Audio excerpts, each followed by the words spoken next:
தான் விஜயகாந்த் ஆத்மா, ஜெயலலிதா ஆத்மா, 41 பேரோட ஆத்மா, நீங்க கொண்ட ஒவ்வொரு பாலியல் பலாத்காரத்தில் இறந்த பிள்ளைகளோட ஆத்மா எல்லாமே சாந்தி அடைஞ்சு. உண்மையா இந்த நேரத்தில் உண்மையாவே நான் தளபதிக்கு ஒரு ரிக்வெஸ்ட் வைக்கிறேன். இத்தனை பெண்கள் உங்களுக்கு ஓட்டு போட்டதும் நான் உள்பட உங்களோட ரசிகர்களுக்காக மட்டும் இல்லை. நாங்கள் உங்களோட ரசிகர்கள்னா உங்களுக்கு ஜஸ்ட் படம் பார்த்துட்டு என்ஜாய் பண்ணிட்டு நாங்கள் ஜே போட்டுட்டு போயிருப்போம்.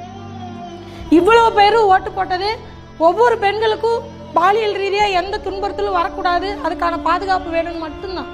ஏன்னா ஒவ்வொரு வீடியோ பார்க்கும்போது மனசு பதறுது, வேகுது, அதை ஏற்றிக்கவே முடியல. ஆனால் எங்கனாலும் எதுவுமே பண்ண முடியாது. அப்போ அந்த அதிகாரத்தை இன்னைக்கு உங்கள் கையில் கொடுத்துருக்கோம். இப்போ உங்கள் கையில் கொடுத்ததுக்கப்புறம் எந்த தப்பும் நடக்காதுன்னு சொல்ல முடியாது. ஆனால் ஒரு தப்பு இதுக்கப்புறம் ஒரு பொண்ணு மேலே கை வச்சான்னா அவனுக்கு நீங்கள் கொடுக்குற பனிஷ்மெண்ட்டை பார்த்து இன்னொருத்தனுக்கு இன்னொரு பொண்ணு மேலே கை வைக்கிறதுக்கு பயம் வரணும். அதுக்காக மட்டும்தான் இந்த அதிகாரத்தை உங்களுக்கு கொடுத்துருக்கோம். உண்மையும் அதுதான். இனி இந்த தமிழ்நாட்டில் எந்த ஒரு பொண்ணுக்கும் பாலியல் ரீதியான எந்த துன்புறுத்தலும் நடக்கக்கூடாது. அப்படி நடந்ததுன்னா அவன் உயிரோடு இருக்கக்கூடாது.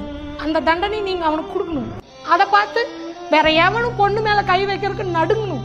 அதைத்தான் உங்ககிட்ட எதிர்பார்க்கணும். அதுக்காக மட்டும்தான் நாங்கள் எங்கள் தொழில் எல்லாத்தையும் அடமானம் வச்சு உங்களுக்காக வந்து சப்போர்ட் பண்ணி நின்னோம். கண்டிப்பாக அதை நீங்கள் செய்யணும், செய்வீங்கன்னு நம்புகிறோம்.